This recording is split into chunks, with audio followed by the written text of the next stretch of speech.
सर्वात कॉमन आरोग्य समस्या मुलांक 2 ची आज आपण बघणार आहे.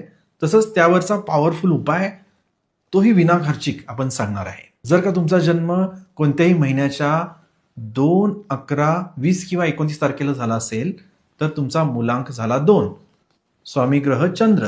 मुलांक 2च्या स्त्रियांचा सर्वात कॉमन प्रॉब्लेम म्हणजेच मासिक पाळीशी संबंधित विविध तक्रारी, मासिक पाळीची अनियमितता. मुलांक 2च्या साधारण 80% स्त्रियांना हा प्रॉब्लेम असतो. तसंच त्यापैकी काही स्त्रियांना PCOD तसंच त्याही पुढे जाऊन PCOS सारख्या तक्रारी सुद्धा होऊ शकतात काही प्रमाणात. थोडक्यात याचं कारण काय? ज्योतिषशास्त्रानुसार चंद्राचा शरीराच्या विशिष्ट अवयवांवर तसेच घटकांवर जास्त प्रभाव असतो. त्यामुळं मुलांक 2च्या बाबतीत मासिक पाळीशी संबंधित समस्या जास्त दिसतात. तसेच मुलांक 2च्या स्त्रियांचा स्वभाव लाजाळू असू शकतो, ज्यामुळं या समस्यांविषयी त्या जास्त करून बोलत नाही.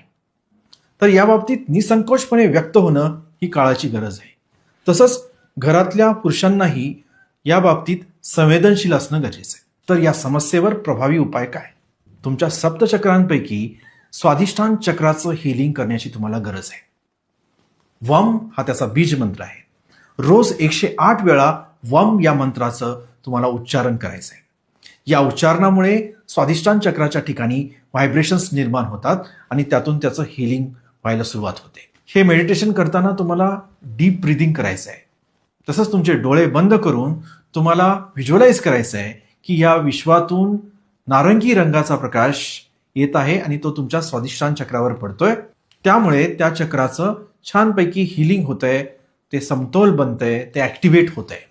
नाभीपासून साधारण 2 इंच खाली पाठीच्या कण्याजवळ या चक्राचं स्थान असतं. तर स्वाधिष्ठान चक्राचं हे मेडिटेशन तुम्हाला सलग कमीत कमी 21 दिवस एका निश्चित ठिकाणी निश्चित वेळी करायचं आहे.